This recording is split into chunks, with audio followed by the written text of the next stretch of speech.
വിടുകയും ചെയ്യും. അതിനുശേഷം ഇനിയാണ് നമ്മൾ 4x4x6 ടെക്നിക്ക് ഉപയോഗിക്കുന്നത്.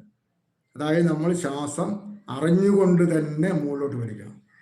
ഞാനിപ്പോൾ ശ്വാസം എടുക്കുന്നു.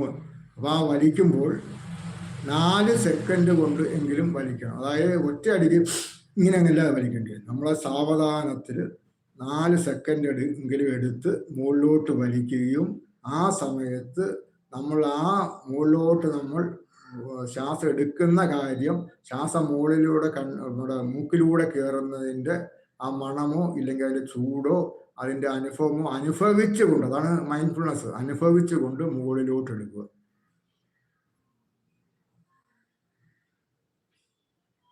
അങ്ങനെ 4 സെക്കൻഡ്. അഥവാ ഒരു പക്ഷേ അങ്ങോട്ട് 3 സെക്കൻഡോ 5 സെക്കൻഡോ ആയെന്ന് പറഞ്ഞാൽ നിങ്ങൾ പേടിക്കേണ്ട കാര്യമില്ല. ഇതൊരു കണക്കിന് വേണ്ടി നിങ്ങൾക്ക് ഒരു പ്രാക്ടീസിന് പറയുന്നുള്ളൂ. ചിലർ വിചാരിക്കും ഇത് 3 സെക്കൻഡായി പോയി, അത് സാരമില്ല. ഇത് ചിലപ്പോൾ 5 സെക്കൻഡായി പോയി, സാരമില്ല. നിങ്ങൾക്കത് ഒരു കണക്കിന് പറഞ്ഞു വേണം, അതൊരു കണക്ക് വേണമല്ലോ അതിന്. അപ്പോൾ അതിന് മുകളിലോട്ട് 4 സെക്കൻഡ് എടുക്കണം.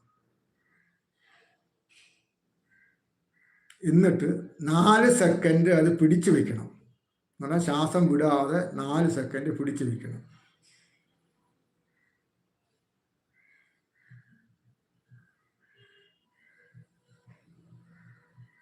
നാല് സെക്കൻഡ് പിടിച്ചു വയ്ക്കണം. എന്നിട്ടാണ് 6 സെക്കൻഡ് കൊണ്ട് അത് പുറത്തേക്ക് വിടണം. അതായത് നമ്മൾ എടുത്ത ആ ഒരു സ്പീഡിലോ പിടിച്ചു വെച്ച സ്പീഡിലോ അല്ല, അതിനേക്കാൾ സാവധാനത്തിൽ പെതുക്കെ മൂക്കിൽ കൂടി തന്നെ അത് പുറത്തേക്ക് വിടണം. അതിന് 6 സെക്കൻഡ് എടുക്കണം. അതാണ് 4x4x4 6. 4x